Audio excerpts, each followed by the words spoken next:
کئی لوگ وہ بھی ہیں کہ اپنے نصیب کی بات ہے اور اپنے ضمیر کی بات ہے، اور جن کے نصیب میں بے وفائی لکھی ہے تو ان کو ہم کسی طور پر بھی آل رسول کا وفادار نہیں بنا سکتے۔ تو یزید کے جنتی ہونے کے لیے کئی دلیلیں دیتے پھرتے ہیں۔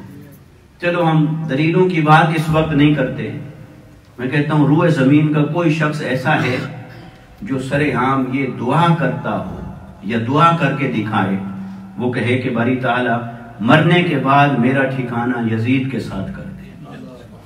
اگر کوئی یزید کو جنتی مانتا ہے اور اس کے دل میں یہ ہے، یقین ہے کہ یزید جنت میں جائے گا، اور ہمیں تو یقین ہے، حدیث مصطفیٰ ہے کہ جنتی جوانوں کے سردار امام حسن امام حسین ہیں، وہ تو جنتی جوانوں کے سردار ہیں اور جنت کے مالک ہیں، جسے چاہیں گے بانٹ دیں گے، جس کے لیے چاہیں گے دروازہ کھول دیں گے۔ تو ہم تو یہ دعا کرتے ہیں کہ یا اللہ مرنے کے بعد ہمارا ٹھکانہ اور انجام امام حسین کے قدموں میں کر دیں۔ تو کیا یزید کی طرف داری کرنے والوں میں کسی میں ہمت ہے کہ وہ یہ دعا کرے کہ باری تعالیٰ مجھے مرنے کے بعد یزید کے قدموں میں رکھنا اور یزید کے پاس رکھنا؟ کوئی نہیں کرتا یہ دعا۔ ہاں اب ضد میں آ کے یہ لفظ سن کر کرنے لگ جائیں تو اور بات ہے، مگر آپ نے سنا نہیں ہوگا کسی کو کہ وہ یہ دعا بھی کرتا ہو اپنی دعاؤں کے اندر کہ یا اللہ میرا مرنا یزید کے ساتھ کر دے۔ کیوں نہیں کرتے ہوں گے؟ اس لیے کہ اندر سے انہیں بھی پتا ہے کہ جنت حسین کی ہے، حسین کے بابا کی ہے اور حسین کے نانا کی ہے۔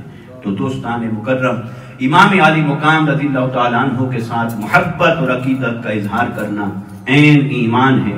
آپ کے غم کو محسوس کرنا، اس غم میں آنسو بہانا اور اس غم کی کیفیت کو، درد کو اپنے دل کے اندر محسوس کرنا، یہ ایمان کی نشانی اور علامت ہے۔ جب یہ ختم ہو جائے تو سمجھیں کہ میرے دل میں محبت مصطفیٰ نہیں رہی، اور جب دل میں محبت مصطفیٰ نہیں رہی تو پھر ایمان کہاں رہتا ہے؟